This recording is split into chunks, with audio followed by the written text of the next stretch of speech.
Beneath the calm surface of the sea, entire cities are waiting to tell their stories.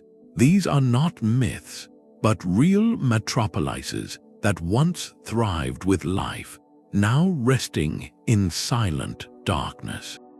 They are time capsules of human ambition, preserved by the very waters that claimed them. By the end of our journey, you will have explored 20 of these lost worlds and discovered how they fundamentally reshape our understanding of human history. We will walk the drowned streets of a legendary pirate haven, frozen at the moment of its destruction, and decode the mysterious stone circles of a village older than the pyramids. What can these sunken ruins teach us about our own civilization's future? A single beam of light cuts through the eternal dark, revealing the face of a stone figure gazing upward after 1,000 years. This moment, where a modern explorer meets an ancient artisan, is the heart of the mystery. Why do these drowned places hold such power over us? It is more than just curiosity. It is a deep recognition. As marine archaeologist James Delgado observed, a shipwreck captures a single moment, but a sunken city is an entire epoch frozen in place. These are not piles of rubble. They are submerged museums, sealed by mud and water in a way that land sites rarely are. On dry earth, wood rots, cloth disintegrates, and the delicate traces of everyday life vanish. But here, in the silent, oxygen-poor depths, history is preserved with astonishing clarity. A market stall might still hold its amphorae, a temple floor might bear the imprint of countless feet, a home might contain the simple tools of a family's daily routine. This challenges everything we thought we knew, revealing that some of the most complete chapters of our story are written not on parchment or stone, but on the seafloor. So what compels us to descend into that cold pressure, to seek out these silent witnesses? It is a quest for connection, a need to piece together the fragmented mosaic of who we are. Each discovery is a whisper from the past, reminding us that the line between a thriving metropolis and a legend remembered only in myth is often just a shift in the tide, a tremor in the earth, a single rising wave. With that humbling perspective, our voyage into the deep can truly begin. That silent pact between civilization and the planet is written in shifting earth and rising water. To truly listen to these drowned cities, we must first understand the language of their demise. Each metropolis' final chapter was dictated by one of 4 powerful forces, each leaving a distinct signature in the ruins. The first is a story written in deep time, tectonic subsidence. Here, the immense plates of the Earth's crust slowly grind against one another. Sometimes, a section of coastline is gradually pulled downward over centuries, a sinking so slow that generations might only notice their harbor growing shallower, their cellars flooding more frequently. Other times, the release of seismic energy is instantaneous. A single violent earthquake can cause vast blocks of land to drop several meters in minutes, as if a trapdoor beneath the city suddenly swung open. The second force is a patient, global tide, eustatic sea level rise. As planetary temperatures shift and vast ice sheets melt, the oceans simply gain volume. The water creeps inland, not with a dramatic crash, but with a relentless, quiet advance over hundreds of years. This is a slow drowning where a community might retreat, rebuild farther inland, only to have the water follow them once more, a poignant echo of challenges we observe in our own era. Then there is the sudden, catastrophic blow, a tsunami born from an undersea earthquake or a volcanic flank collapsing into the sea, is a wall of water moving with the speed of a jet aircraft. It does not slowly flood, it obliterates. It scours landscapes, topples massive stone walls, and deposits a chaotic layer of deep ocean sediment directly atop a city's streets, sealing it in an instant. Finally, there is the story of human ambition overreaching, engineering failures, whether dikes, canals, or land reclamation projects designed to protect a city or expand its territory become the instruments of its downfall. A breached levee, a failed pumping system, can invite the sea back into spaces it had been expelled from for generations. By understanding these categories, we are not just classifying tragedies. We are learning to read the ruins. The city that sank slowly will show orderly abandonment, layers of rebuilds atop flooded foundations. The city struck by a tsunami will tell a story of violent chaos, of structures knocked in a single direction, of ships flung onto rooftops. This framework transforms a collection of sunken stones into a narrative, a clear record of a civilization's final conversation with the natural world. And it is with this lens that we can now turn to our first, and perhaps most famous, example of a city claimed not by the slow sea, but by the angry earth. The signature of sudden earth is written in the ruins of Thonis-Heracleion. For centuries, this city was considered little more than a traveler's tale, a mythical port mentioned by Herodotus and then seemingly erased from the map. Its rediscovery in the year 2000, buried under 10 feet of sediment off the Egyptian coast, was not just an archaeological triumph, it was the dramatic return of a lost giant. This was not a small trading post. Thonis-Heracleion was the grand, mandatory gateway for all commerce flowing from the Greek world into ancient Egypt. Every ship, every merchant, every ounce of treasure had to pass through its customs houses and pay its dues to the pharaoh. The scale of power here is confirmed by a single, monumental find, the massive stone stele of Pharaoh Nectanebo I. This decree, carved in both Egyptian hieroglyphs and Greek script, was the law of the land, literally set in stone at the harbor entrance. It stated plainly that all trade must come through Thonis, solidifying its absolute economic control. The underwater excavations, led by marine archaeologist Frank Gaudio, have painstakingly revealed a city frozen in the act of living. They have raised colossal statues, 16-foot-tall monuments to a pharaoh, a queen, and the Nile god Hapi, their serene faces emerging from the mud after more than a millennium. The seafloor is scattered with the physical echoes of daily life. Over 700 ancient anchors from ships of every nation, stacks of gold coins, and delicate bronze ceremonial instruments. This was a vibrant, cosmopolitan hub where Greek merchants negotiated with Egyptian priests, where cultures and goods fused before flowing up the Nile to Memphis. Its end was not a single cataclysm, but a perfect storm of environmental pressures. The city was built on the unstable clay of the Nile Delta. Over time, a combination of soil liquefaction, where solid ground turns to fluid under stress, gradual land subsidence, and the slow, relentless rise of the Mediterranean Sea caused the entire district to sink. By the 8th century AD, the water had finally won, swallowing the port and its immense wealth, transforming a linchpin of the ancient economy into a whispered legend on the seafloor. The recovery of Thonis-Heracleion does more than fulfill a myth. It rewrites our understanding of ancient Mediterranean trade networks, proving that the bureaucratic and cultural connections between Egypt and Greece were far more centralized and profound than once believed. It shows us that sometimes the most powerful chapters of history are not in our libraries, but waiting beneath the waves, preserved in mud and memory.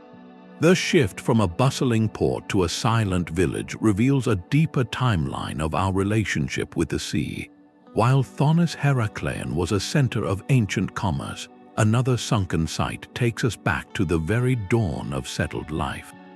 Off the coast of Israel, resting under 30 feet of water, lies Atlit.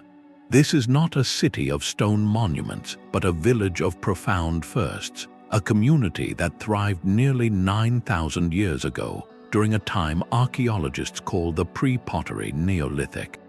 This places it centuries older than the Great Pyramids of Giza.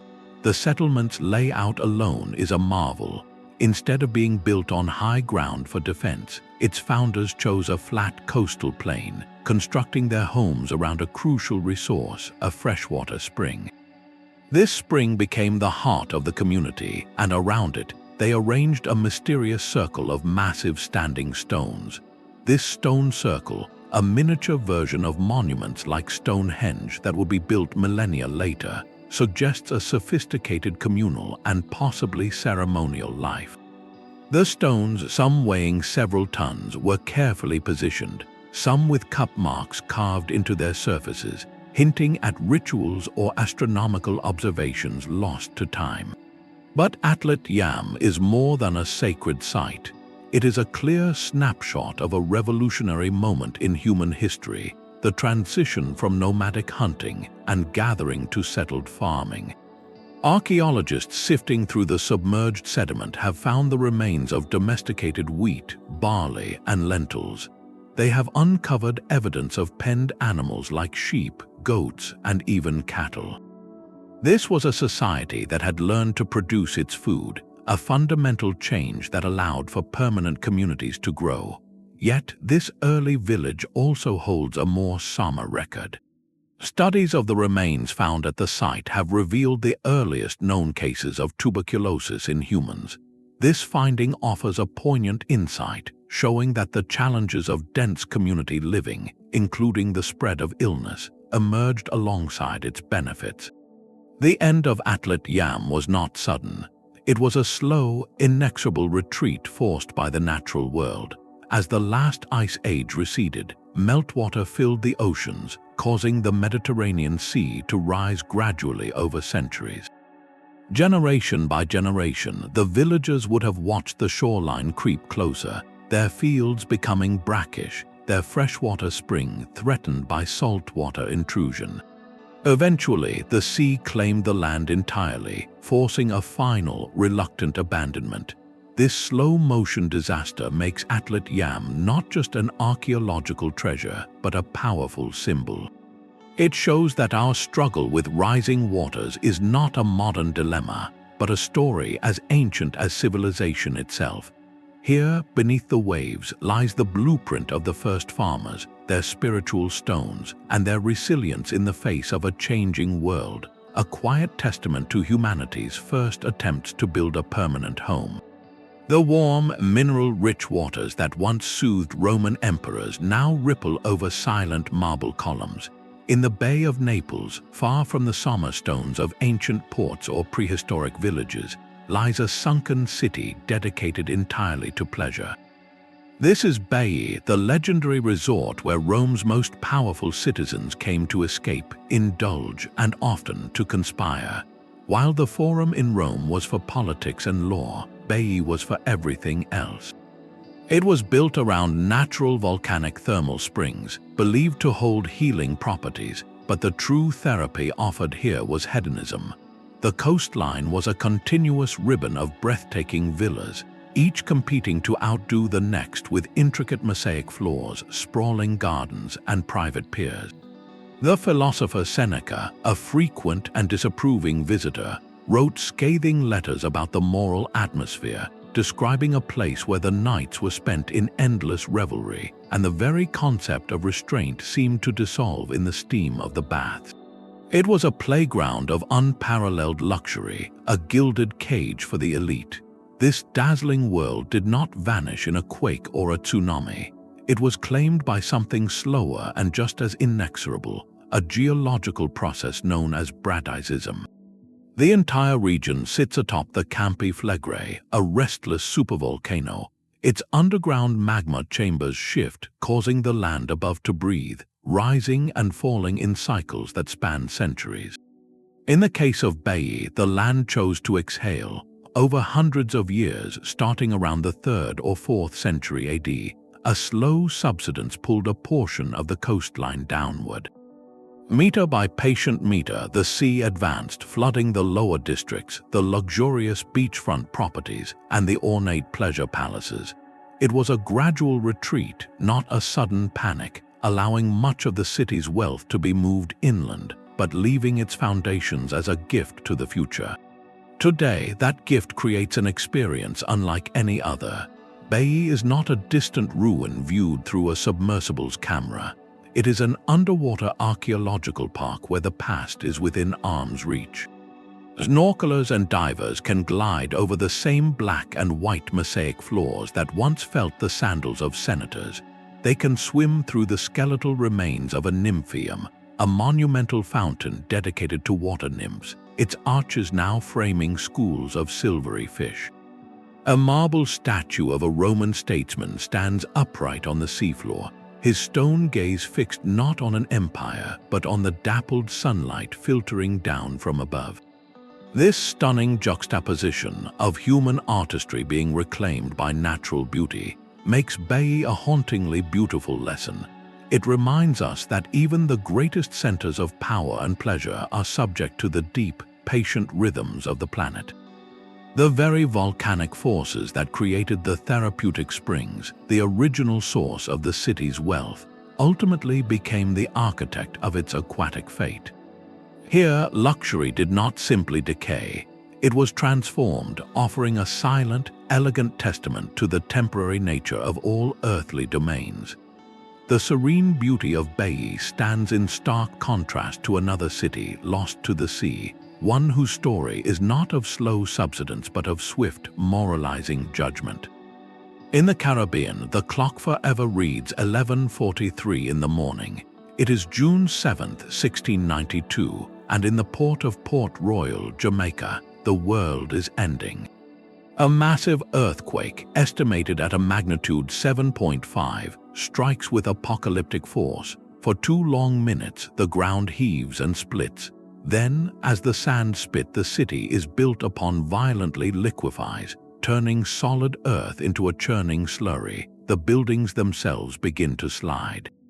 A tsunami follows, a wall of water that completes the destruction. In a matter of minutes, 2/3 of the so-called wickedest city on earth vanishes beneath the waves. Port Royal was not a city of ancient emperors or early farmers. It was the 17th century's ultimate pirate haven, the bustling, brutal headquarters for English privateers and the lawless buccaneers who preyed upon Spanish treasure fleets. It was a place where staggering wealth, earned from plundered gold and silver, fueled a non-stop carnival of excess and brutality. Contemporary accounts describe it as a sink of all filth, a place where vice was not just tolerated but was the very engine of the economy. This reputation is what made its cataclysmic end feel, to many across Europe and the Americas, like a clear act of divine retribution. Sermons of the era proclaimed the city's sinking as a direct punishment for its sins, a biblical scale lesson written in sinking sand and salt water. For centuries, that moralizing narrative was the primary story of Port Royal.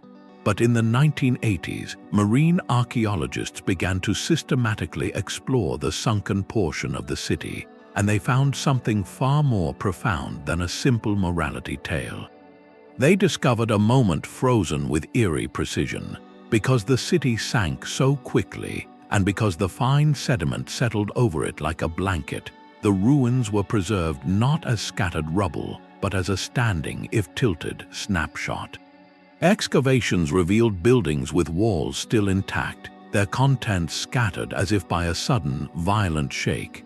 They recovered personal items that tell intimate stories, a pewter plate left on a table, a pair of shoes, and most hauntingly, a pocket watch. Its hands are stopped, forever marking the moment the earthquake began. This artifact is more than a relic. It is a timestamp of disaster, a direct link to the instant a thriving, if notorious, metropolis ceased to be.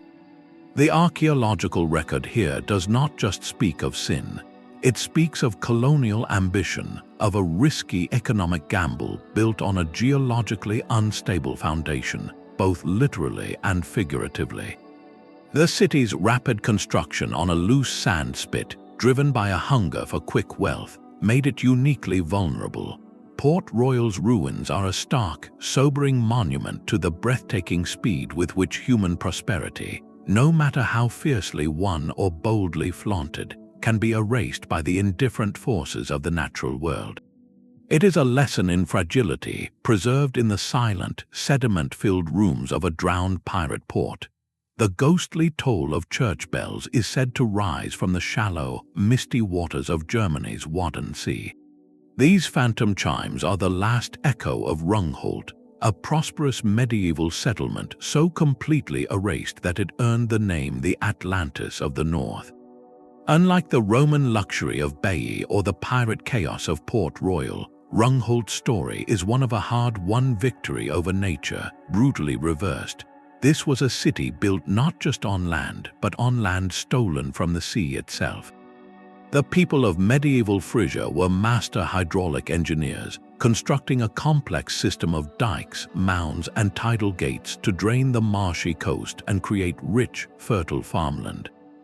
Their success bred a powerful and independent community, a hub of trade that grew wealthy from its reclaimed territory. For generations, they lived with the confident belief that they had tamed the ocean. Then, on January 16, 1362, that belief was shattered. A monstrous storm tide, later named the St. Marcellus's Flood or the Groot Mandrink, meaning the Great Drowning of Men, swept across northern Europe.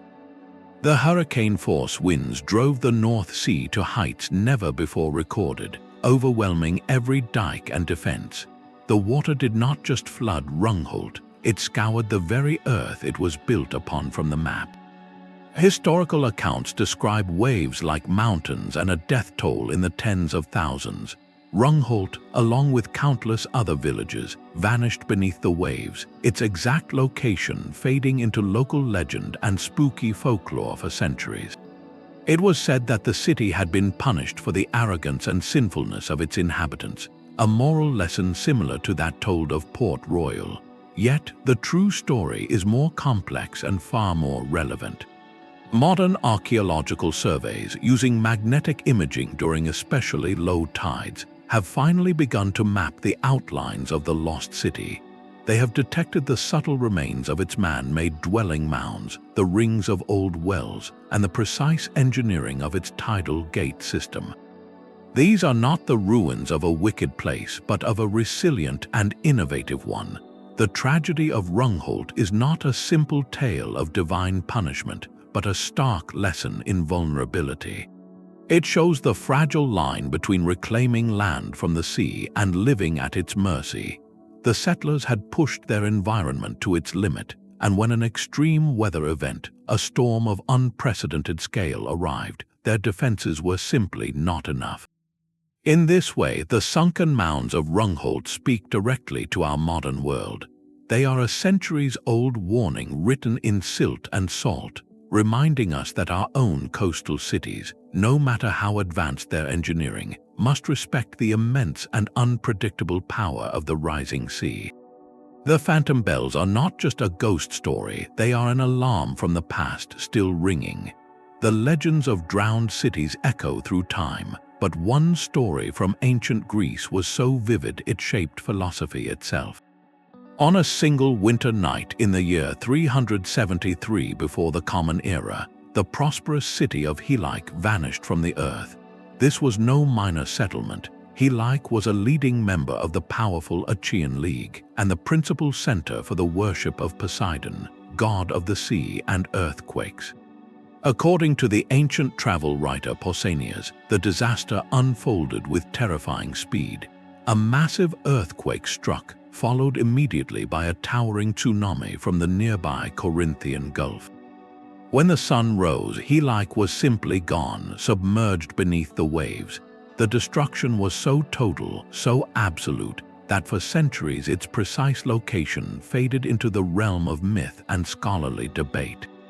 The city's dramatic end resonated through the ancient world, and many historians believe it served as a direct inspiration for Plato's famous allegory of a powerful civilization swallowed by the sea, the story of Atlantis.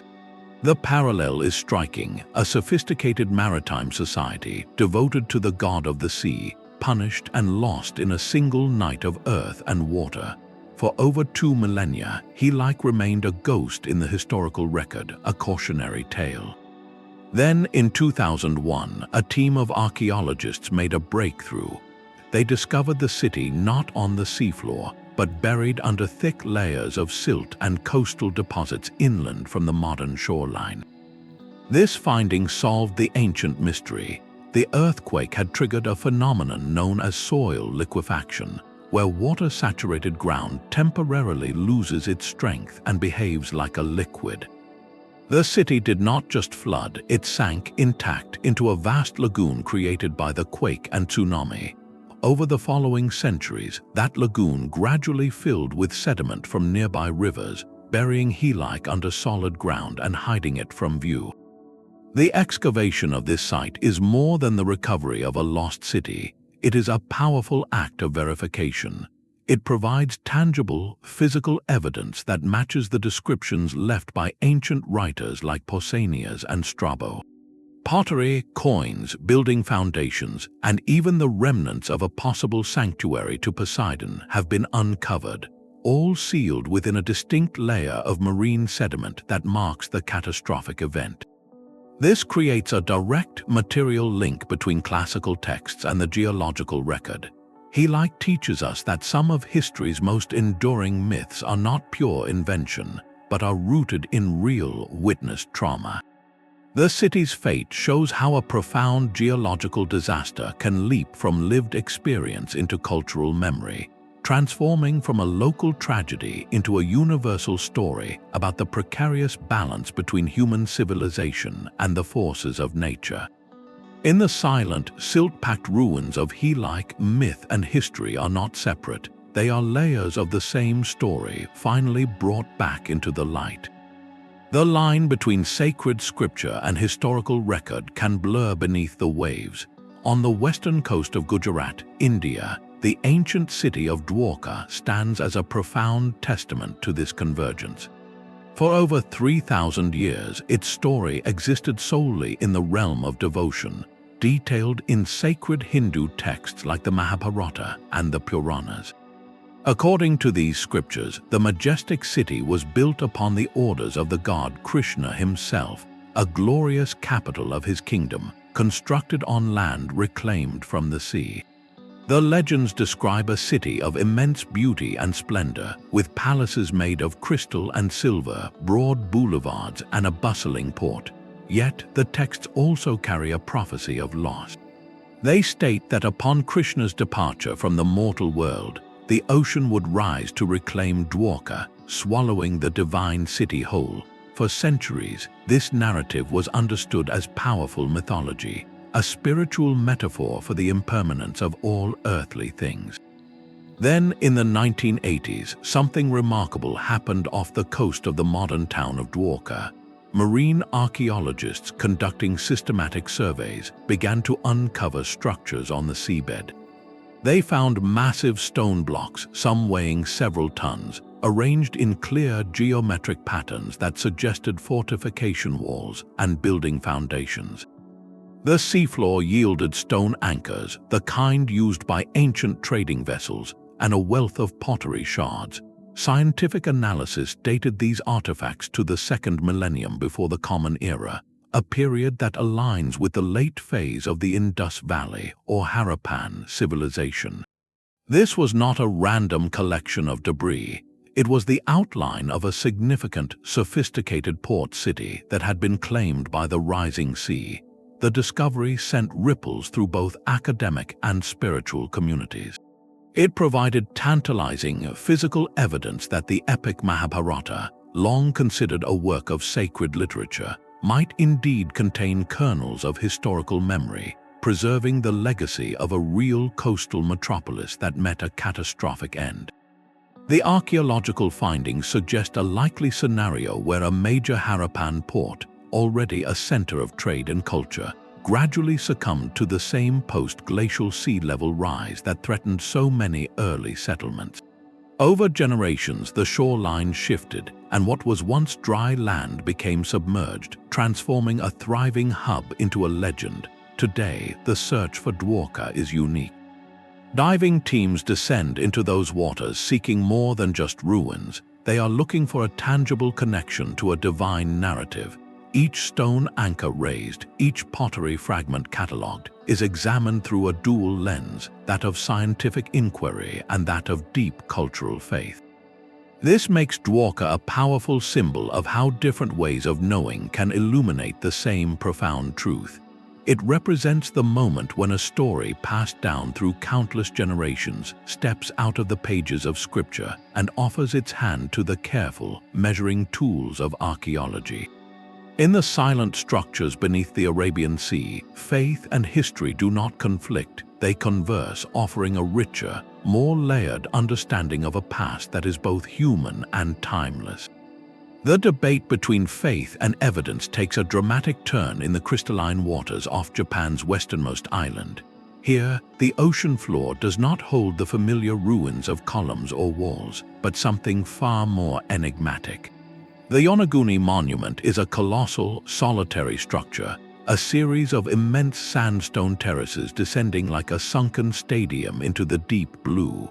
Its surfaces are a maze of unnaturally sharp angles, perfect right angles, and what look unmistakably like wide steps, flat platforms, and even a towering monolith. To the first divers who encountered it in 1986, it felt less like a discovery and more like an encounter, as if they had stumbled upon the submerged foundations of a forgotten citadel. The central question it poses is disarmingly simple, yet it has divided scientists for decades. Are we looking at a breathtaking feat of natural geology, or the eroded handiwork of a human culture from a time before history as we know it? Geologists have a compelling explanation. They point to the region's potent mix of strong underwater currents and the unique sedimentary rock, which fractures along sharp, horizontal and vertical planes as it erodes. This process, they argue, can create stunningly geometric formations entirely by chance, a kind of architectural accident performed by the sea over millennia. Yet, other observers, including some marine archaeologists, note features that seem to defy random chance. They highlight a pair of precisely aligned, circular holes that resemble column bases, a trench running along the base of the main terrace that looks engineered, and a prominent rock face that some interpret as a crude carving, reminiscent of the moai of Easter Island. If even one of these features is truly human-made, the implications are staggering. For the structure to have been built on dry land, it would have been constructed when sea levels were over 120 feet lower, pushing its possible origin back to around 10,000 years ago. This is an era that predates the pyramids of Egypt by thousands of years, a time when mainstream archaeology tells us humans were simple hunter-gatherers, not master stoneworkers capable of quarrying and shaping monoliths weighing hundreds of tons. This is why the monument has become a focal point for theories about lost continents, often linked to the legendary Pacific civilization of Mu. The true power of Yonaguni, however, lies not in proving a specific legend, but in the profound discomfort it creates. It forces us to confront the limits of our own categorization. Our minds are wired to seek pattern and intention, to see faces in clouds and castles in cliff sides. At Yonaguni, that instinct is pushed to its breaking point. Where does the magnificent sculpture of natural forces end, and where does the faint, ghostly signature of a conscious builder begin? This sunken enigma is less about providing an answer and more about holding a mirror to our own desire to find meaning in the deep. It invites us to sit with the possibility that the most ancient chapters of the human story might not be buried in dry desert sands, but waiting in the silent, patient geology of the ocean floor, challenging us to reconsider what we think we know about our own timeline. From the enigmatic terraces of Yonaguni, we travel to a place where the blueprint of a city is laid bare, not in mystery but in stunning, map-like clarity. Off the southern coast of mainland Greece, the water is so clear and shallow that from a boat you can look down and trace the lines of a 5,000-year-old neighborhood. This is Pavlopetri, the oldest known submerged city in the world, a settlement that thrived during the early Bronze Age, a millennium before the construction of the pyramids at Giza. What makes Pavlopetri so extraordinary is not just its age but its condition. This is not a jumble of collapsed stones. The entire urban plan survives intact on the seafloor. You can clearly follow the main streets as they intersect, see the outlines of individual buildings with their rooms and courtyards, and even identify what archaeologists believe were tombs on the city's outskirts. It is a complete miniature metropolis frozen in time, a ghost town preserved in liquid amber. This exceptional preservation offers a window into a world we rarely see with such detail. We can understand how these early people organized their space where they lived, worked, and honored their ancestors. The artifacts recovered from the site, fragments of pottery from as far away as Crete, tell a story of a community connected to a wider Aegean trade network. This was not an isolated village, but a participating port in the vibrant maritime world of the Bronze Age. Its end was likely a gradual one, a combination of the land sinking from local seismic activity and the slow, global creep of rising sea levels that followed the last ice age. The waters did not smash Pavlopetri, they patiently filled it room by room, street by street, until the community was forced to abandon their homes to the sea.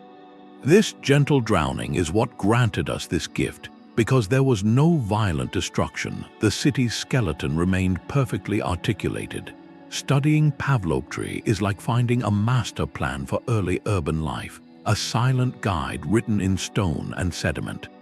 It shows us that the fundamental ideas of a city, of designated streets, private homes, public spaces, and a functional harbor, were already being perfected on the shores of Greece thousands of years before the Parthenon was even a dream. In these quiet, sunken streets, we are not looking at a precursor to classical glory. We are looking at the original blueprint itself, the very first draft of a European city, still legible after all this time. Sometimes the sea does not claim a city, it is handed the keys. In the misty Scheldt estuary of the Netherlands, a sprawling wilderness of mudflats and tidal creeks is known locally as the verdronken land van Saeftinghe, the drowned land of Saeftinghe. This is not a natural landscape. Beneath the silt and shallow water lie the bones of a deliberate sacrifice, a prosperous medieval territory erased not by accident, but by calculated human choice. For centuries, this was fertile ground. The lords of Saeftinghe built a castle, farmers cultivated rich fields, and a collection of villages thrived behind a network of protective dikes. It was a testament to the Dutch mastery of hydraulic engineering. A small kingdom wrested from the water's grasp. Then, in 1570, the All Saints' flood, a catastrophic storm surge, smashed through the defenses. Salt water poured in, poisoning the farmland and crippling the local economy. Yet this natural disaster was only the opening act. The region soon became a battleground in the 80 Years' War, the long Dutch struggle for independence from Spain. Facing advancing Spanish troops, the Dutch defenders made a brutal, strategic decision. They chose to break the remaining dikes themselves, inviting the sea back in to create an impassable water barrier. It was a scorched earth policy applied to water. The intentional flooding finished what the storm had started, permanently submerging castles, churches, and homes to serve a military objective. Today, Saeftinghe is a vast nature reserve, a hauntingly beautiful wetland where the cries of seabirds have replaced the sounds of village life. At the lowest tides, the land still gives up its secrets, exposing fragments of medieval brick, rusted metal, and pottery shards, quiet reminders of the world that was sacrificed. This story is uniquely European in its tragedy, a clear example of how human conflict can become the final, decisive force of destruction, completing a job that nature had only begun. The legacy of Saeftinghe is therefore a complex duality. It is a memorial to a lost homeland, but also a sanctuary reborn. The very flooding that erased a human landscape created a new one, a rich ecosystem that now supports a stunning array of bird life and marine species. In this quiet marsh, history and nature are forever intertwined, teaching us that from profound loss can emerge an unexpected, if bittersweet, resilience. The land did not simply die, it was transformed, holding both the memory of war and the promise of renewal in its tidal embrace. The indifference of the sea is nowhere more elegantly displayed than in the shadow of a modern metropolis. Just beyond the bustling harbor of Alexandria, Egypt, the personal world of a queen rests in silent fragments. These are the sunken royal quarters of the Ptolemaic dynasty, a sprawling palace complex intimately linked to Cleopatra VII. This was not merely a political capital, it was a gilded stage for one of history's most compelling figures, a center of power, learning, and legendary romance. Its fate was decided not by war or slow erosion, but by the shuddering earth. A series of powerful earthquakes in the 4th century AD, part of the same seismic unrest that toppled the great pharaoh's lighthouse, caused this entire section of the coastline to collapse into the Mediterranean. In a geological instant, the epicenter of a vast empire was transformed into an aquatic ghost town. Today, the site is an underwater archaeological park, a surreal gallery where history and marine biology intertwine. Divers glide past the silent gaze of granite sphinxes, their features softened by a patina of algae. They navigate forests of fallen columns and touch massive stone blocks, some weighing over 70 tons, that archaeologists believe tumbled from the very structure of the legendary lighthouse itself. To float through these ruins is to experience a profound temporal collision. You are in the private domain of Cleopatra, a space that witnessed strategic councils, lavish celebrations, and the intricate dramas of a dynasty's final act. Yet it is now a serene, blue-lit realm where light plays on stone and fish dart through what were once doorways. The marine life does not recognize royalty, it simply finds a home. Anemones cling to the carved folds of a statue's robe, and schools of bright fish weave through the colonnades as if they were natural coral formations. This peaceful reclamation is the ultimate lesson in scale. It illustrates with quiet power how tectonic forces, vast and impersonal, can redraw the map of human achievement without a thought for fame or legacy. The sea did not conquer Alexandria's palace out of malice or intent. It simply accepted what the earth offered.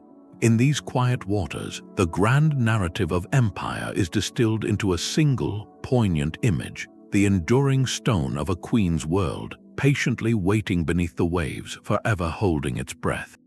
The silent preservation of a queen's palace stands in stark contrast to another city's fate, one decided not by indifferent nature, but by a conscious human vote. In the year 1959, the valley of the Wuxi Mountain in China was chosen for a monumental engineering project. The Xinan River Dam would create Qingdao Lake, a vast reservoir to provide hydroelectric power and water for the growing region. But this progress came at a profound cultural cost. The valley was not empty. It contained Shicheng, the Lion City, a thriving urban center with a history stretching back over 1,300 years. Founded during the Tang dynasty, it had flourished through the Ming and Qing eras, a hub of administration and culture. As the dam's gates closed and the waters began to rise, the people of Shicheng evacuated, taking what they could carry. They left behind not a ruin, but an entire, intact city, a deliberate offering to the future's thirst for energy. The cold, dark, mineral-rich freshwater of the new lake did something extraordinary. With no strong currents, no salt to erode, and minimal light to encourage algae, it became a perfect preservative. It placed Shicheng into a state of suspended animation, 40 meters below the surface. For decades, the city was forgotten, a secret held by the deep. Then, in 2001, explorers rediscovered it. What they found was not a ghost town, but a masterpiece in hibernation. Intricately carved archways, their mythological figures still clearly visible, stand guard over silent streets. The stonework of temples, memorial arches, and hundreds of residential buildings remains perfectly articulated. Even the wooden beams and staircases in some structures have survived, a rarity for architecture of this age. Diving into Shicheng is an experience of surreal tranquility. Schools of fish drift through what were once bustling market squares. A diver's light illuminates the elegant, sweeping roofs of imperial-era buildings, their upturned eaves perfectly preserved. The city's original name, Lion City, comes from the five-lion mountain that loomed over it, and now that mountain watches over its submerged streets like a silent guardian. This creates a unique and poignant category of sunken city. Shicheng was not lost to a catastrophe or a slow environmental change. It was sacrificed, a calculated trade where ancient heritage was exchanged for modern utility. Its perfect preservation makes that trade all the more palpable. We are not looking at what the sea or earth took from us in a moment of violence, but at what we ourselves chose to give up. Today, Shicheng is a protected underwater cultural site, a hauntingly beautiful museum accessible only to licensed divers. It serves as a powerful, silent question etched in stone beneath the lake. It asks us to consider the price of progress and what we are willing to submerge, both literally and figuratively, in the name of a brighter, powered future. In its quiet streets, we find a different kind of mystery, not one of sudden disaster, but of deliberate, enduring loss, preserved with heartbreaking clarity. The sacrifice of a city for a lake is a profound human choice, but some landscapes vanish on a scale that dwarfs even the grandest of urban plans. Beneath the churning grey waves of the North Sea, between Britain and Denmark, lies a forgotten continent.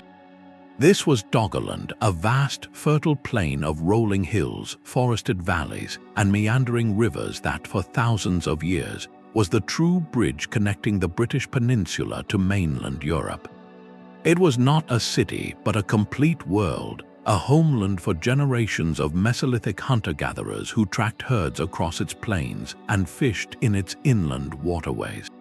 Its story is the most epic of all slow-motion disasters, a drowning that unfolded not over years, but over centuries, as the glaciers of the last ice age retreated and their meltwater filled the ocean basins. Between 6,500 and 6,200 years before the Common Era, the rising sea finally broke through the last land bridge, turning Britain into an island and submerging an area roughly the size of modern-day England beneath the waves. For the people who lived there, this was not a sudden catastrophe they could flee, but a relentless, creeping reality. Generation after generation would have watched their familiar hunting grounds shrink, their freshwater sources turn brackish, and their ancestral trails disappear under the advancing tide. They were forced into a continuous retreat, a mass migration eastward and northward that fundamentally repopulated and reshaped the map of prehistoric Europe. The evidence of this lost world is not found in grand ruins, but in the subtle, haunting traces pulled from the seafloor. For centuries, fishermen trawling the Dogger Bank have hauled up unexpected treasures in their nets: the bones of mammoths, woolly rhinoceros, and other long-extinct megafauna, alongside finely crafted flint tools and harpoons dropped by those ancient hunters. These weren't isolated items, they were the scattered belongings of a sunken landscape. Modern science has given us the ghost map of this homeland. Sophisticated seismic surveys, originally used for oil and gas exploration, have painstakingly charted the topography of the seabed, revealing the sunken contours of Doggerland with startling clarity. We can now see the winding paths of its great river systems, like the Channel River, which once carried meltwater from the Rhine and Thames out into a distant Atlantic. We can identify its hills, its lakes, and even promising, circular features that might mark the sites of seasonal camps or settlements. This transforms Doggerland from a speculative idea into a tangible, mapped place, a real geography that was lived in and loved. The loss of Doggerland is perhaps the most profound on our list because it represents the disappearance of an entire ecosystem and way of life, not just a collection of buildings. It is the story of a homeland erased, a reminder that the maps we consider permanent are merely snapshots in an endless geological story. This submerged plain whispers that the very identity of nations, like Britain's island status, is a recent chapter in a much longer tale of connection.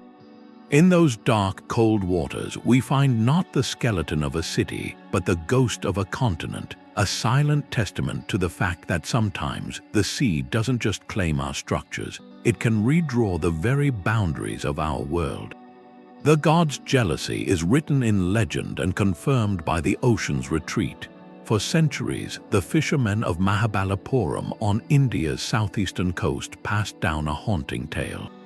They spoke of the 7 Pagodas, a group of magnificent shore temples so dazzling in their beauty and craftsmanship that they provoked the envy of the celestial beings.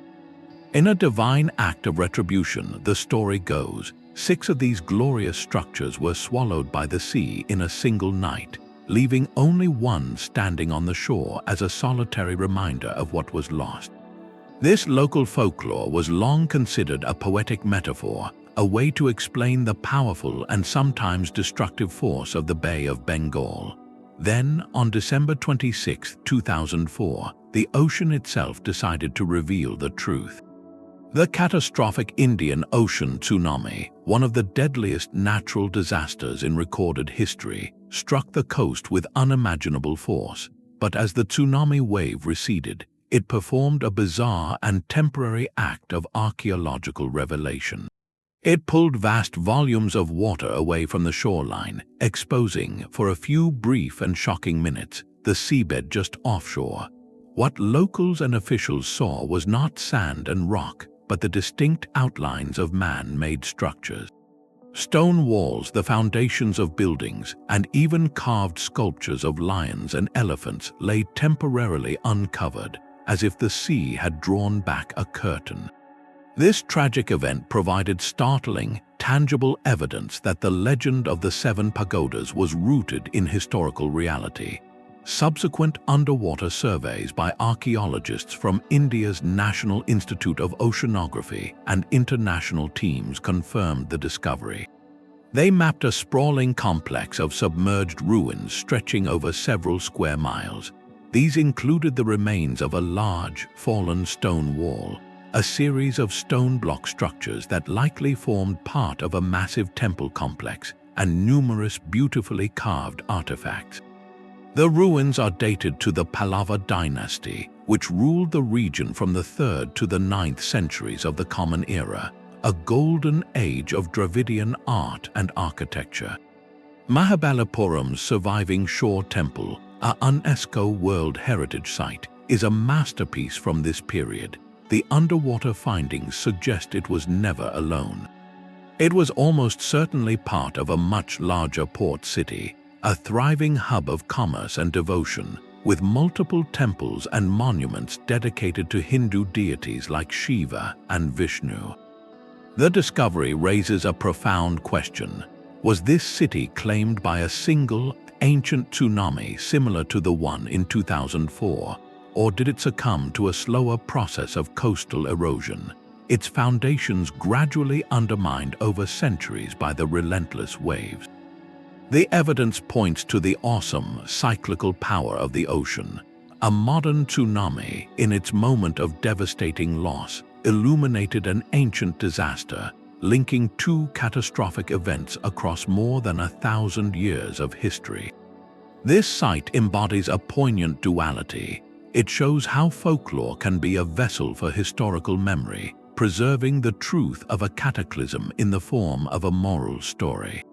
It also demonstrates the ocean's dual role as both destroyer and revealer. The same force that erased this magnificent complex from the land also, in a moment of horrific irony, granted us a glimpse of its remains. The sunken temples of Mahabalipuram stand as a silent testament to this cycle, where loss and discovery are forever intertwined, and where the past is never truly gone, only waiting for the sea to decide when to speak. A long stone wall snakes through the turquoise shallows of Elaunder Bay, a silent spine marking where land once ended and the harbor began. This is the most prominent ghost of Olous, a once powerful Dorian city-state on the northern coast of Crete. Unlike the dramatic, overnight losses of Port Royal or Helike, Olous whispers a different truth, one of a slow, patient surrender. For centuries, this was a sovereign player in the ancient world, minting its own coins bearing the image of Zeus and striking treaties with neighboring powers. Its prosperity was built on the sea, a maritime hub with a bustling harbor protected by that very wall. Yet the same geological forces that gifted Crete its dramatic landscape also sealed the city's fate. Over generations, likely due to the relentless creep of seismic subsidence, the ground beneath Olous simply sank. The Mediterranean did not attack, it merely accepted the invitation, rising to fill the streets and squares of a fading metropolis. Today, this creates an experience of almost casual intimacy with the past. Snorkelers can float above the clearly visible grid of its paved streets, following the same routes ancient citizens walked. They can trace the outlines of building foundations and public spaces, all resting in just a few meters of crystal-clear, sun-dappled water. There is no need for deep diving equipment or remote submersibles. History here is laid bare for anyone willing to put on a mask. This accessibility makes Olous profoundly instructive. Its ruins are a textbook example of gradual land displacement, a process without fire or tsunami, but no less definitive. The city did not explode into myth, it simply receded, its political might and daily rhythms gradually diluted by the sea. This quiet narrative is perhaps the most universally relevant of all. From Venice to Bangkok, modern cities grapple with the same silent threat, subsidence, often accelerated by our own pumping of groundwater and the immense weight of urban construction. Olous stands as an ancient benchmark, a reminder that the ground we consider solid is part of a dynamic, moving system. To swim over its orderly grid is to witness a completed experiment in coastal living, a demonstration of what happens when the foundation, quite literally, decides to step away. It challenges our illusion of permanence, asking us to look at our own glittering waterfronts and consider what the slow arc of time and the shifting earth might have in store. The slow, patient hunger of the sea finds its most poignant English expression not in a sudden cataclysm, but in a lingering farewell. On the Suffolk coast, the wind carries a memory of bells. This is all that remains of Dunwich, a medieval metropolis that once stood as a rival to London itself. In its 12th century prime, Dunwich was a powerhouse, a bustling port with a royal charter, a fleet of 80 ships, and perhaps 18 churches and monasteries serving a population in the thousands. It was a center of trade, religion, and political influence, a dense, vibrant city perched on the edge of the world. Then the sea began to ask for it back. The coastline here is made of soft, unstable cliffs of clay and sand, a geology that offers no permanent defense. A relentless series of brutal storms in the 13th and 14th centuries, climaxing with the Great Storm of 1286, acted like a chisel on this fragile landscape. Each tempest gnawed at the cliffs, undermining streets and foundations until entire city blocks, along with their churches, markets, and homes, collapsed into the churning North Sea. This was not a single event but a centuries-long siege.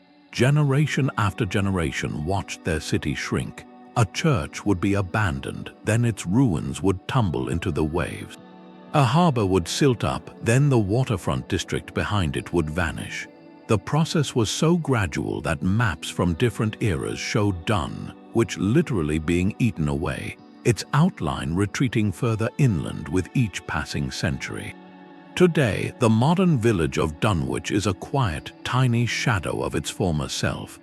the great medieval port now exists almost entirely in parchment records and in the occasional eerie artifact that the sea chooses to return. After a storm, beachcombers might find a piece of worked medieval stone or a clay pipe stem from a long-drowned tavern, tossed onto the shingle as a cryptic message from the past. The true scale of the loss, however, is mapped not on land but beneath the waves. Modern sonar surveys have painted a ghostly portrait on the seabed just offshore. They reveal the unmistakable grid of medieval streets, the foundations of buildings, and the haunting outlines of lost churches like St. Peter's, all resting in the murky green water. This submerged blueprint confirms the historical accounts, proving that a major urban center really did slip beneath the waves. Dunwich story is the definitive chronicle of coastal erosion, a slow-motion disaster that continues to this very day. The cliffs still crumble and the North Sea still advances, inch by patient inch. This makes it a deeply melancholic symbol, a physical reminder that our coastlines are not fixed lines but active frontiers, constantly being negotiated and redrawn by natural forces. It speaks to the fragility of human geography, showing how even the most prosperous and permanent-seeming cities can be gradually unwritten from the landscape, their urban memory erased not by fire or war, but by the patient, inexorable appetite of the sea. To stand on the cliff edge at Dun, which is to stand at the border between history and myth, listening for the phantom toll of bells that now ring only in the deep. The final toll of Dunwich's bells fades into a silence broken not by the sea, but by fire. Far from any coast, in the flat, watery fens of Cambridgeshire, a different kind of drowning preserved a moment of domestic life with almost painful intimacy. Around 3,000 years ago, a thriving late Bronze Age stilt village stood over a slow-moving river channel. Its residents lived in sturdy, circular wooden houses raised above the marshy ground, connected by walkways, a community perfectly adapted to its environment. Then, one day, a catastrophic fire broke out. The flames spread quickly through the timber and thatch, and the intense heat weakened the structures until the entire settlement collapsed into the muddy river below. The river did not destroy what was left, it sealed it. The soft, oxygen-poor silt settled over the scorched timbers, pottery, tools, and personal belongings, creating a perfect anaerobic tomb. For millennia, this British Pompeii lay hidden beneath a farmer's field, its story held in suspended animation until its discovery in the 21st century. What emerged from that fenland mud was not a grand city, but a home. Archaeologists found a level of preservation so extraordinary it defies belief. They recovered delicate, woven textiles of plant fibers, their patterns still visible. They lifted wooden bowls that still contained the remnants of a final meal, a tangible link to a family's everyday routine. Exquisite jewelry, including delicate beads of glass and amber, spoke of personal adornment and trade connections that reached across Europe. They found tools left where they were last used, and even the imprints of the structures themselves, allowing a complete reconstruction of the village layout. This was not a ceremonial site or a fortress, but a living, breathing community captured at a single, terrible instant. The fire was a tragedy for its inhabitants, but for us, it created a unique window. Because the collapse was so sudden and the sealing so complete, there was no time for looting, no slow decay. Everything remained exactly as it was in that moment, offering an unparalleled snapshot of late Bronze Age domesticity in Northern Europe. Must Farm's significance stretches far beyond its artifacts. It powerfully demonstrates that the principle of preservation by sudden submersion is not exclusive to the saltwater depths. Here, in a quiet freshwater channel, the same alchemy occurred, mud and water acting as a timeless vault. This site shifts our focus from the epic scale of drowned metropolises to the human scale of a single village. It reminds us that history is not only written in the stone of palaces and temples, but in the woven fiber of a garment, the charred grain in a wooden pot, and the choice of a bead for a necklace. The most vivid connections to the past are often found not in the monuments of the powerful, but in the drowned homes of ordinary people, where the quiet details of daily survival and small beauties tell a story just as profound as any sunken city. A city's wealth can become its own undoing, not just in stone but in story.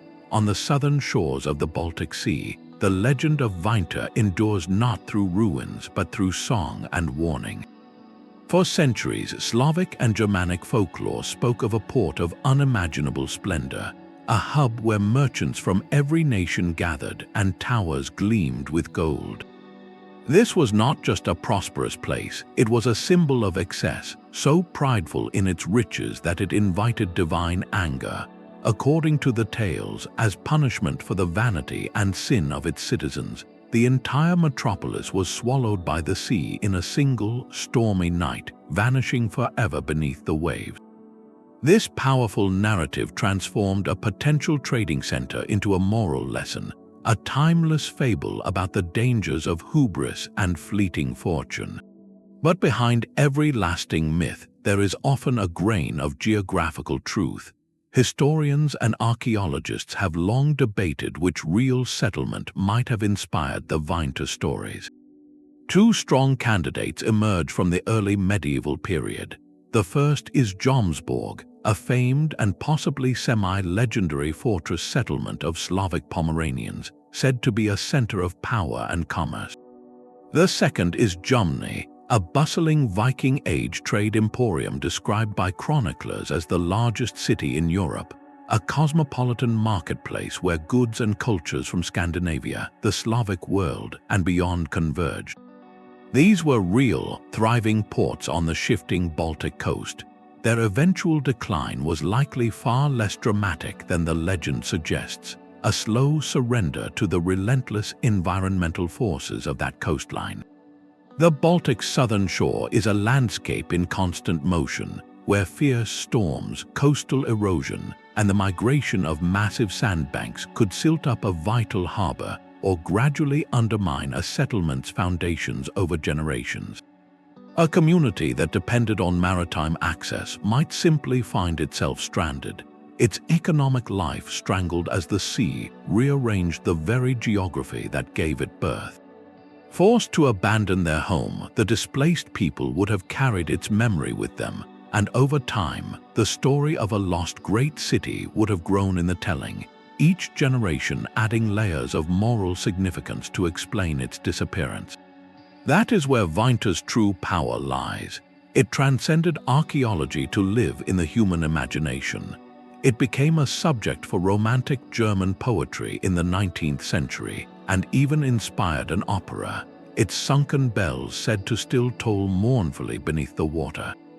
This evolution from a probable historical port to a cultural icon shows us something profound. A sunken city's greatest legacy is not always the pottery or foundations we can recover from the seabed. Sometimes it is the indelible mark it leaves on our stories, a cautionary echo that resonates long after the last stone is hidden by sand and sea. Vinter reminds us that we shape the past just as it shapes us, turning geography into parable and loss into a lesson that never sinks beneath the waves. The choice to build a home upon the water is an act of profound faith in human ingenuity. Across the misty lochs of Scotland and the serene loughs of Ireland, hundreds of small, circular islands hold that ancient faith within their stones. These are crannogs, artificial islands painstakingly constructed from layers of timber, stone, and earth, serving as defensive homesteads and farmsteads for over 5,000 years, from the Neolithic era well into medieval times. They are not grand cities, but their sheer number, scattered like stepping stones across the aquatic landscape, tells a story of a widespread and sophisticated aquatic culture. Families and clans did not merely live near the water, they ventured out onto it, creating their own private worlds of safety and community, surrounded by a protective moat that was an entire lake. The construction itself was a monumental communal effort, Imagine the labor felling trees, gathering boulders, and transporting them by boat to a chosen spot, then layering and piling them until a stable platform emerged from the depths. These were permanent, fortified statements, declaring that security and prosperity could be forged from the very element that often threatened them. Today, the silence of these sites is deceptive. Many crannogs now sit partially or fully submerged, not because they were abandoned, but because the water levels in these lakes have slowly risen over the centuries, a gentle environmental change that eventually overtopped the carefully built walls. This slow drowning has, in a twist of fate, acted as a remarkable preservative. The cold, oxygen-poor freshwater of the lochs has created a time capsule around these wooden structures. Underwater archaeologists working in the chilly, peat-stained waters have recovered objects of daily life in a state of preservation that land sites can scarcely match. Exquisitely carved wooden bowls, their surfaces still smooth to the touch, have been lifted from the silt. Intricate jewelry, like bronze brooches and amber beads, speaks of personal adornment and far-flung trade connections. Even delicate organic materials, such as butter stored in a wooden container and fragments of woven textiles, have survived the millennia, offering a whisper-thin connection to the tangible reality of a crannog dweller's day. These finds transform these isolated islands from mere curiosities into intimate portraits. We see not just a defensive strategy, but a home, a place where meals were prepared, tools were crafted, and children played on wooden walkways over the water. The crannogs represent a brilliant, long-term adaptation, a cultural decision to use the water as both a resource and a shield. Their eventual submersion is a quiet, poignant chapter in the long story of human interaction with a changing environment. They were built to be surrounded by water, masterfully so, yet in the end they were gently, patiently consumed by it. This makes them a unique category of sunken settlement, one where the line between chosen habitat and eventual relic is blurred by the slow, inevitable creep of rising waters, a testament to a way of life that looked upon a lake and saw not a barrier but a foundation. The past is not a closed book but a prologue written in water. Our journey through these silent cities brings us to an unsettling truth: the forces that claimed them are not dormant. They are actively shaping the world outside our windows, turning today's vibrant metropolises into tomorrow's potential mysteries. This is the story of the 20th sunken city, a category that is not yet lost, but is in the slow, undeniable process of becoming. These are the modern ghosts, communities where the ground is quite literally giving way beneath millions of feet. Consider Venice, the floating city that has defied the sea for centuries. Its elegant piazzas now flood with alarming regularity during the Aqua Alta, the high water. While the ingenious Mos barrier system offers a temporary shield, the city continues its gradual subsidence, a millimeter at a time, as the soft sediments it is built upon compact and the Adriatic Sea continues its patient rise. This is not a future threat, it is a present reality witnessed by every tourist who navigates raised walkways in St. Mark's Square. Then look to Jakarta, Indonesia's massive capital. Here, the primary driver is not the sea, but human need. The relentless extraction of groundwater from the aquifers beneath the city has caused the land to collapse like a deflating cushion. Some northern districts are sinking by over 25 centimeters a year, far outpacing the global sea level rise. The ocean is not attacking the city is sinking to meet it, with neighborhoods increasingly prone to devastating tidal flooding. The response is one of staggering scale, a plan to build a giant seawall and a new capital city inland, a modern echo of ancient retreats. This pattern repeats across the globe. In the United States, Louisiana loses a football field of coastal wetlands every hour, a combination of sediment starvation from levees and rising waters, leaving communities like Isle de Jean Charles as heartbreaking frontline. The island nation of the Maldives, its highest point just a few meters above sea level, faces an existential threat from the expanding ocean, investing in artificial islands and international advocacy for its very survival. These places are not yet ruins for archaeologists to study. They are living, breathing communities facing impossible choices, economic hardship, and the profound cultural loss of displacement. The phenomenon is a complex interplay of the ancient and the modern, of geological processes supercharged by human activity and a changing climate.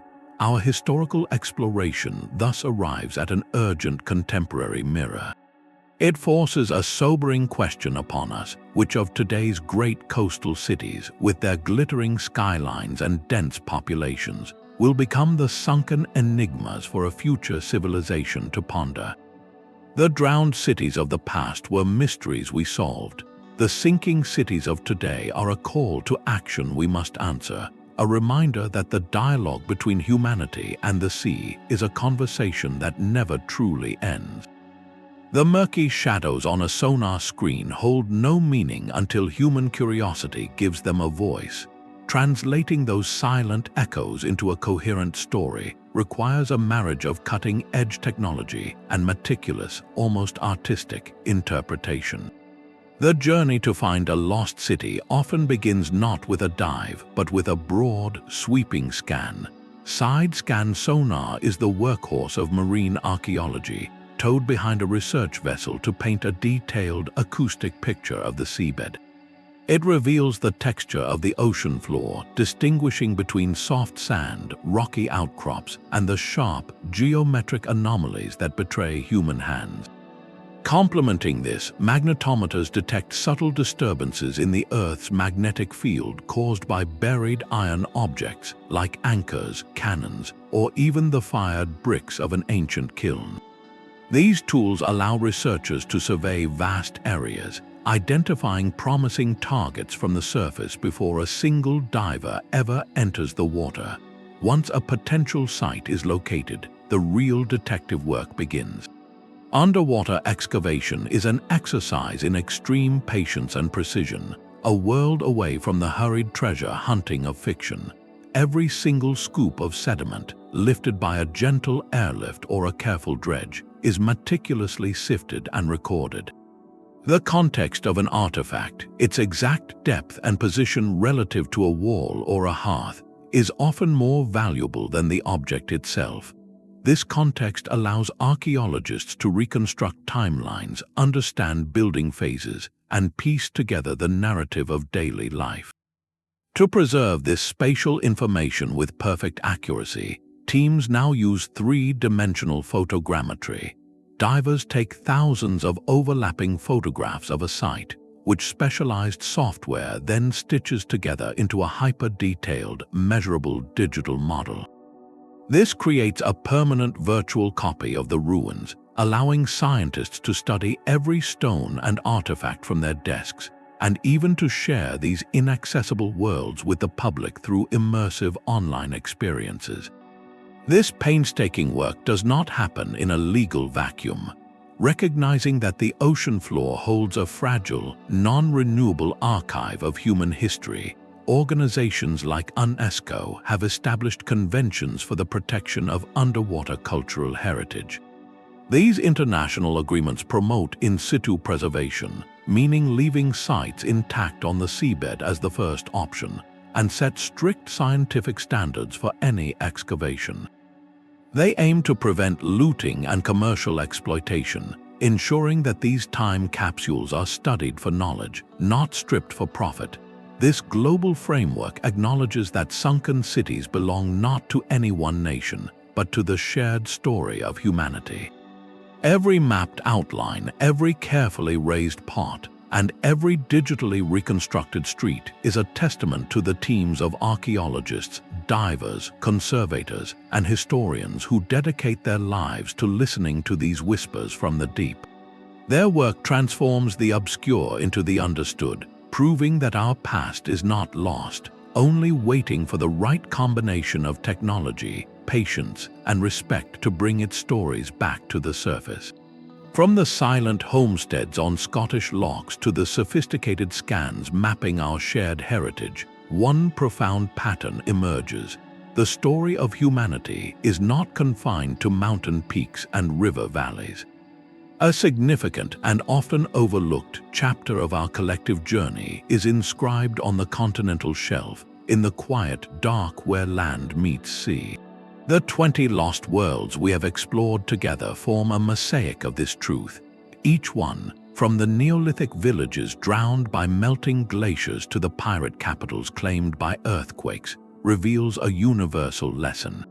Human history is written as much in water as it is on land. These metropolises are profound teachers. They speak of breathtaking ingenuity, like the hydraulic engineers of Rungholt or the stilt village builders of Must Farm. They showcase remarkable adaptation, as seen in the cosmopolitan trade of Pavlopetri or the sacred resilience of Dwarka. And ultimately, they confess a deep vulnerability to the immense, patient forces of the planet. They are poignant reminders that stone walls and even grand legends are transient before the slow arc of geological time or the sudden violence of a shifting fault line. The power of an empire, the wealth of a port, the daily rhythm of a family, all can be gently reclaimed or abruptly silenced by the natural world. As we navigate our own era of climatic uncertainty and rising seas, their stories transform. They are no longer just echoes from the abyss, fascinating relics of a distant past. They have become urgent parables written in silt and stone.